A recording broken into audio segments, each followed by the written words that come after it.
Hey, I'm Jared. Welcome to TechFit, where we discuss hot topics across the internet in a more reasonable, calm manner. Well, you don't have to be too calm. In fact, if you want to go a little crazy, have at it. Today, I want to talk about a recent change in business strategy from one of the greatest gaming companies ever known, Xbox. Now, I know there are some people that don't like them. Some people like their PlayStation, some people like their Nintendos. Listen, I love gaming. I game on PC, I game on Xbox, I game on Switch. I just sold my PlayStation 5, but I had one. They make some good games. In fact, I've been playing Horizon Zero Dawn, the fancy new version on my PC recently. But what I want to talk about is, what is an Xbox?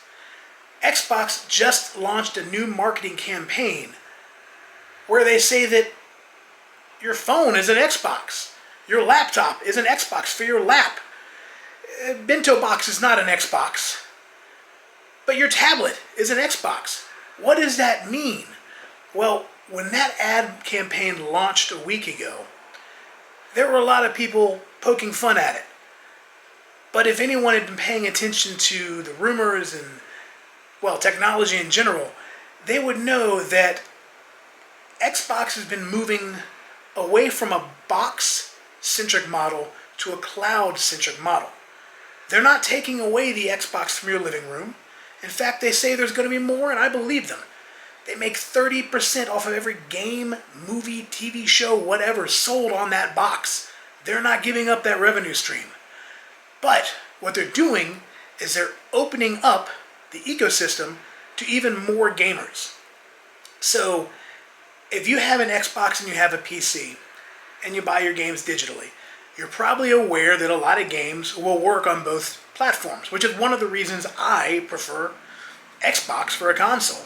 I've got quite a few games I've picked up on there. In fact, Final Fantasy VI, the Pixel Remaster, I purchased on Xbox so I could play between Xbox and PC. Dragon Warrior 3 HD 2D is the same thing. JRPGs, it is great being able to jump between devices, trust me. But Xbox is adding one more avenue.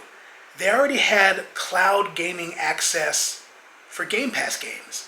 Well, now they've opened up that cloud gaming access for 50 games in the library if you own them, which that Pixel Remaster and Dragon Warrior are two games that give me that capability. Now, what does that mean? Well, I can already play them on computer, right?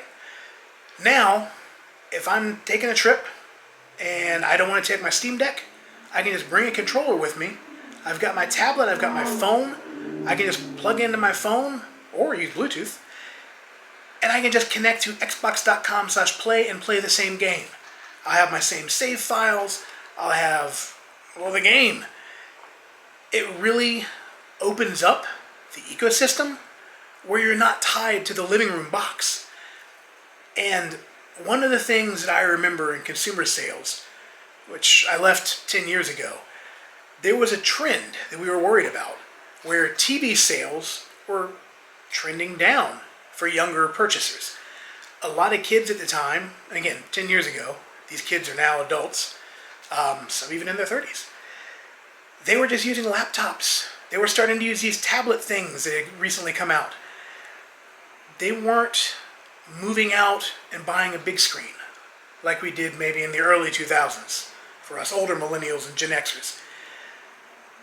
And that big screen TV was what's called an anchor device, where someone would come in, purchase a big screen TV, they would want a surround sound, they would want a DVD player.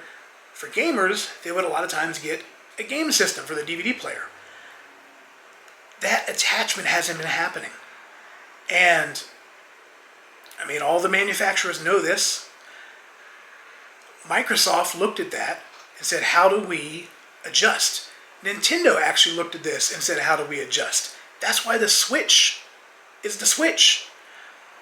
The Switch was designed because they knew that they had a large number of gamers playing portably with the DS and 3DS, and sales had declined significantly between the Wii and Wii U.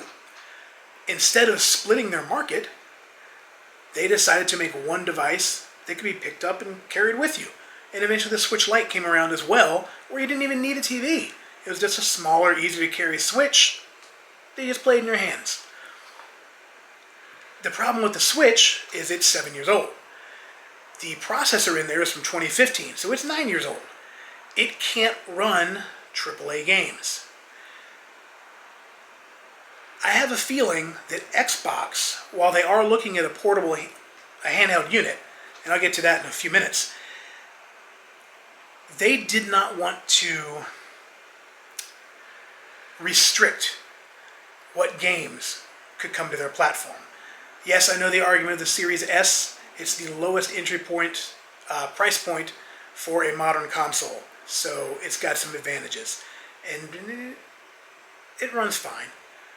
The people that are buying things like the Series S, like the entry-level products, they don't care how many frames are on the screen. They just want to be able to play their games. So Microsoft has positioned themselves in sort of a value leader in this space. Instead of having to worry about buying $70 games when you buy your system, you can sign up for their $20 Game Pass Ultimate plan. And then you have hundreds of games. You can stream them now. You can play them on your PC or your Xbox. That's really their primary focus. How to get people to play their games, to buy their games, and to sign up for Game Pass. That recurring revenue is huge. I don't have the numbers in front of me, but I can promise you that the average gamer, well, the average consumer, will say, is not buying more than 4 games a year easily. And with Game Pass, because they have that recurring subscription revenue, you're getting $20 a month. So over the course of a year, you're getting $240 from your consumer, which might have only been $70, $140, maybe $210. But on top of that, by bringing them into your ecosystem, if they see something they like and they want to pick it up, they're going to buy it from you, and then you get that extra 30% from whatever third-party game they purchased. It's an interesting strategy, and while I know the internet doesn't like it, I think it's working. The downside is Microsoft is very tight about their numbers. They don't tell us how many Xboxes are sold. They don't tell us how many Game Pass subscribers there are that often. So you have to dig through their financial reports, which, let me tell you something, a lot of the knee-jerk reactions on the internet, they don't bother to do that kind of research. Which is why I like my more nuanced takes.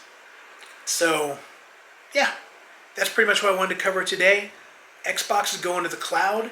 Instead of a living room box-centric model, they have a global precipitation-based model because they're in the clouds. Hey, feel free, discuss in the comments politely, or else. And I'll check you next time.